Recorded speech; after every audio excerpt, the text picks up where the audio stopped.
Sawadika. Hi, good morning and good afternoon to everyone, our participants and our audiences online live today on Facebook of the National Innovation Agency of Thailand, or NIA.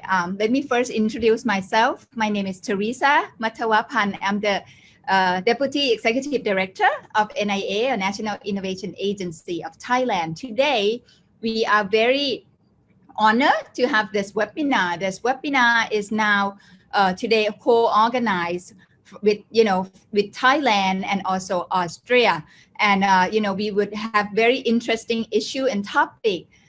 Today we will talk about now and beyond COVID-19, how innovation plays a vital role in healthcare services. Last but not least, right, Professor Dr. Vasan, Professor Dr. Vasan is from Ramatibadi Hospital, Mahidol University, and he would talk to us on this issues of the more on technology base. I think on the AI of the screening technology for COVID-19, so that to help with the situations. And Dr. Vasan also from the Center of Medical Genomics, the Faculty of Medicine of Ramatibadi Hospital. And we will talk about more how the technology and innovation can help process and assess amount of data in order to, screen the patients. So Dr. Vasan, please. Hello.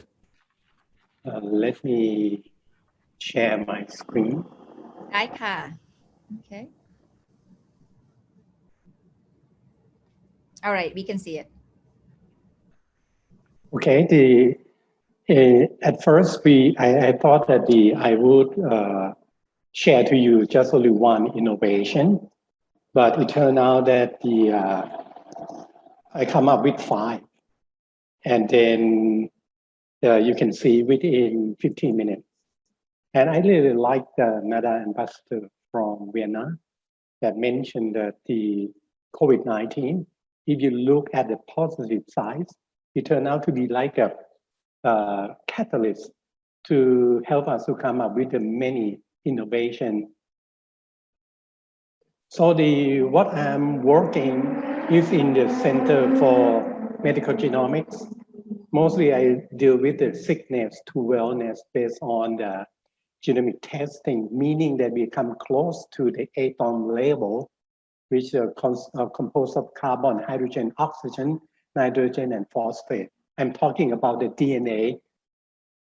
And because of the DNA, that what we are do the flattening of the curve until our healthcare system can manage the number of the patients infected with the COVID-19.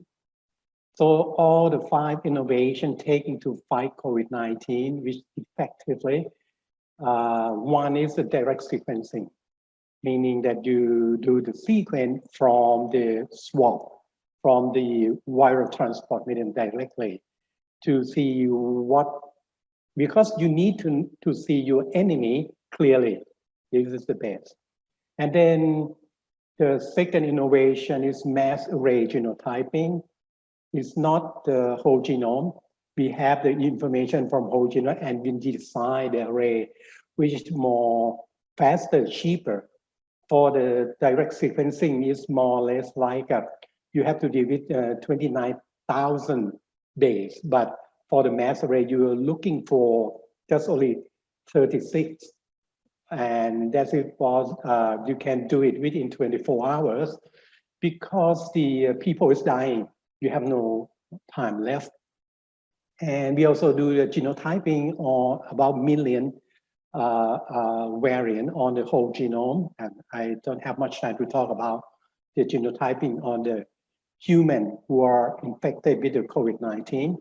And the fourth one is the one that you might be interested is we do create a massive screening side by side with thermal scan with the X-ray scan for COVID-19 equipped with the AI.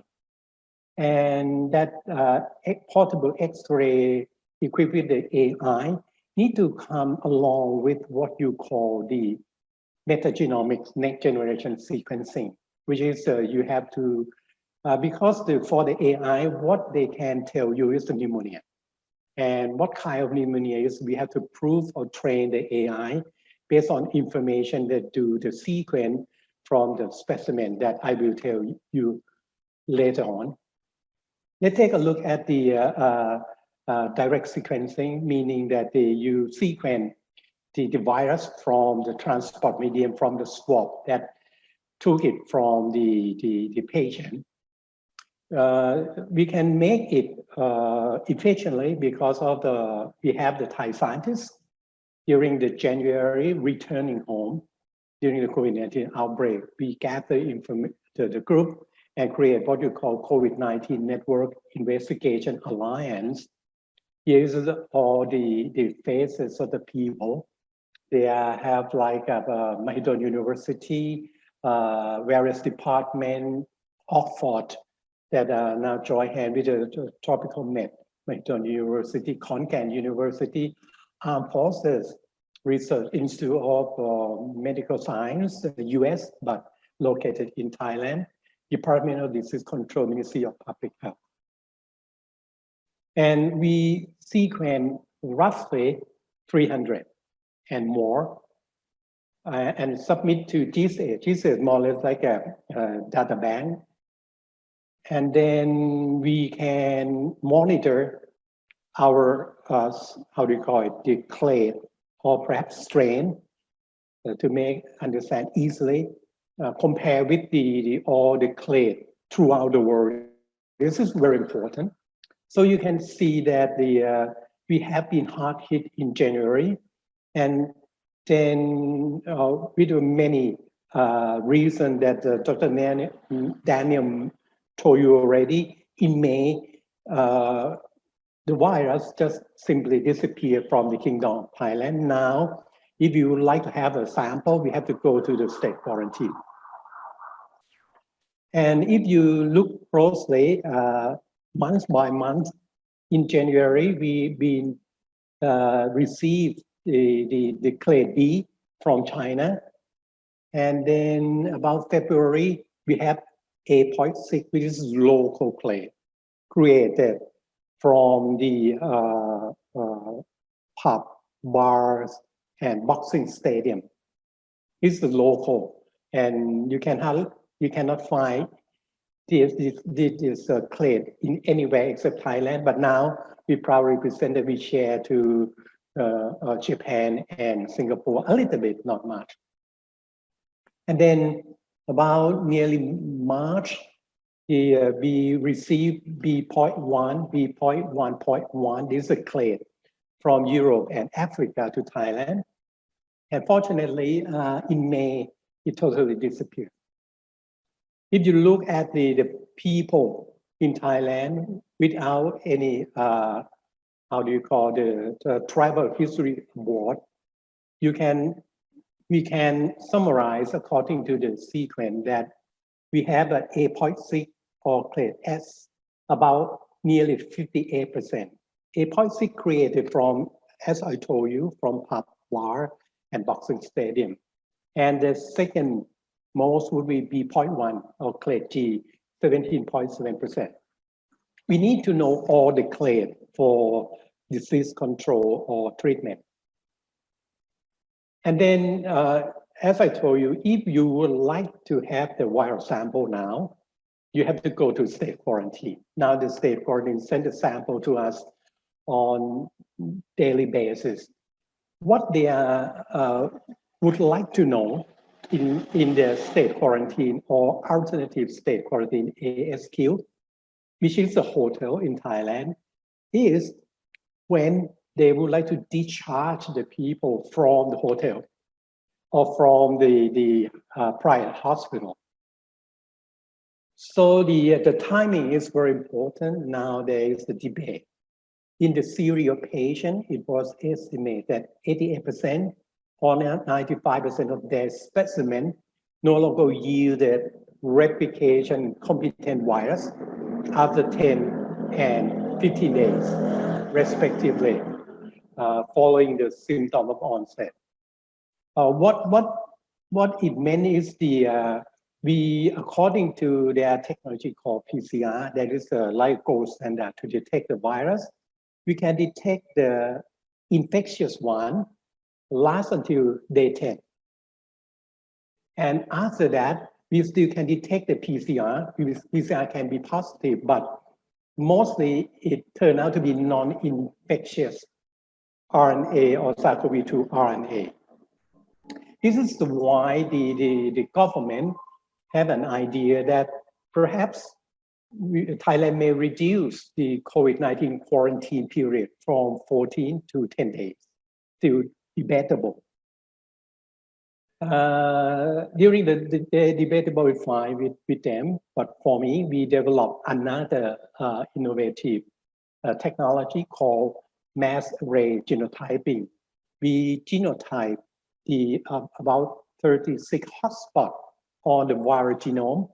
Why is that? Because we can monitor within 24 hours once we have received the specimen that the virus still infectious or not infectious. Because if they're still infectious, all the 36 that spread or the genome can be detected. If we can detect some, it means fragmented and perhaps it's non-infectious. We can use the technology as a DNA fingerprint to verify the relapse or recurrent infection. Recurrent infection or relapse mean the virus still inside you, and somehow when it cures, let's say some organ come out again. It is the same virus. That's what we call recurrent or relapse. But we also have another word called reinfection, which is you get the virus and cure, and you get another virus from another person. It was what we call reinfection. The treatment is totally different. By the PCR, you cannot distinguish between the relapse, recurrent, reinfection, but with the genotyping, you can. It's like a DNA fingerprint that you can tell. This is the report that I kept sending to the private hospital who would like to know that what is the time that they can discharge the patient, because PCR is still weakly positive. But how about the genome? Is it still intact or is it fragmented? If fragmented, it's fine. Just release or discharge the patient. Now, because the life need to go on, Thailand, the income from the tourists. That's why the government have a policy to open up the country very soon. Even this month, I suppose that to have the tourists come, but not to Bangkok because difficult to manage. So the first prototype would be in Ireland, the beautiful island, that's what we call Koh Samui. Have you been there? If not, let's try. If you from the country, you have the record of the PCR negative, then you can fly to Koh Samui directly. And with thermal scan, the temperature not above 37.5. And another scan, which is the X-ray scan. X-ray scan equipped with the AI to tell you that, hey, your chest is completely clear, no sign of the infection or pneumonia, you are free to go to the hotel. And for the AI, artificial intelligence screening for COVID-19, we have to, the bag is my bag. I'm probably the first one who have been tested for the AI thing. And I can show you that is on the left-hand side is my lung, is clear. And the right-hand side is the one who are infected with the COVID-19. The heat map can show you that, oh, you have a pneumonia. And this happened because of the support from the YMID. You have been heard from the Madam Ambassador mentioned about YMID, your team Medical Innovation District. Left and right hand of the YMID is a T cell and NIA. And when you look through that, the collaboration is not just the government only, it is a private too, Payatai and Paulo. The Radpiti Hospital, Center of Medical Genomics, where I'm working, CPRIA, Melo Innovation, AIS is the telephone communication in Thailand. These are all the people there. These are the PI, the very important person who moved this project forward very rapidly is Dr. Prapasi Benja Sirilak. Unfortunately, she is not available. That's why I'm here instead of her. So the objective is the AI screening chest X-ray image analysis of pneumonia can be used for accurate and fast screening for COVID-19, effectively about 90%.